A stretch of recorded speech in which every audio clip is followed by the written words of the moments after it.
मित्रों, भगवान श्री कृष्ण कहते हैं, प्रिय अर्जुन, जीवन में अक्सर लोग भाग्य को दोष देते हैं, लेकिन भाग्य भी हमारे ही कर्मों का परिणाम होता है। कोई भी सफलता सिर्फ सोचने से नहीं मिलती, उसके लिए निरंतर प्रयास करना आवश्यक है। कर्मशील व्यक्ति अपने जीवन को स्वयं आकार देता है, जबकि आलसी व्यक्ति केवल परिस्थितियों को कोसता रहता है।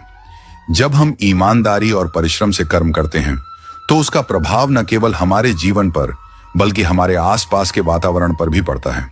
संसार में कुछ भी स्थायी नहीं है, लेकिन हमारे कर्मों की गूंज समय के पार भी बनी रहती है। यदि हम किसी के प्रति अच्छा व्यवहार करते हैं, उसकी सहायता करते हैं, तो वह सकारात्मक ऊर्जा हमारे जीवन में लौट कर आती है। इसी तरह यदि हम किसी के साथ बुरा करते हैं, छल कपट या अन्याय करते हैं, तो वह भी कभी ना कभी हमारे सामने किसी न किसी रूप में प्रकट होता है। इसलिए यह आवश्यक है कि हम अपने कर्मों को सोच समझकर करें और सदा शुभ कर्मों का मार्ग अपनाएं। जीवन में परेशानियां आती हैं, लेकिन वे हमारे धैर्य और कर्म की परीक्षा होती हैं। यदि हम हर कठिनाई का सामना हिम्मत से करें और अपना कर्तव्य निभाते रहें, तो सफलता निश्चित रूप से हमारे कदम चूमेगी। जो व्यक्ति अपने कर्म में विश्वास रखता है, वह कभी भाग्य के भरोसे नहीं बैठता, बल्कि अपनी मेहनत और सच्चाई से अपना भविष्य स्वयं बनाता है।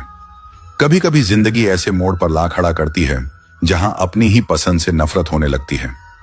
जो चीजें कभी दिल के सबसे करीब थीं, वहीं अचानक बोझ लगने लगती हैं। ये वो द्वार होता है जब मन उलझनों में डूब जाता है, सपनों की चमक फीकी पड़ जाती है और अपने ही फैसले गलत लगने लगते हैं। ये बदलाव अचानक नहीं आता, ये धीरे धीरे भीतर पलता रहता है, जब तक कि एक दिन एहसास ना हो कि हम खुद से ही अजनबी हो गए हैं। लोगों का भी यही हाल है, रिश्तों का भी। जब तक जरूरत हो, साथ निभाने की कस्में खाई जाती हैं, और जब जरूरत खत्म, तो पहचानने से भी इनकार कर दिया जाता है। मित्रों, कमेंट में अपनी राय जरूर लिखिएगा, ताकि हमें पता चले कि आपको हमारा आज का प्रसंग कैसा लगा।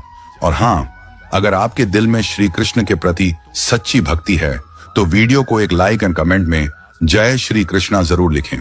और यदि आप सेवा भाव से हमारे इस आध्यात्मिक कार्य में योगदान देना चाहते हैं, तो इस इमेज में दिए गए QR को स्कैन करके अपनी सामर्थ्य के अनुसार दान अवश्य करें। आपका छोटा सा सहयोग भी कृष्ण भक्ति के प्रसार में बड़ा योगदान देता है। धन्यवाद।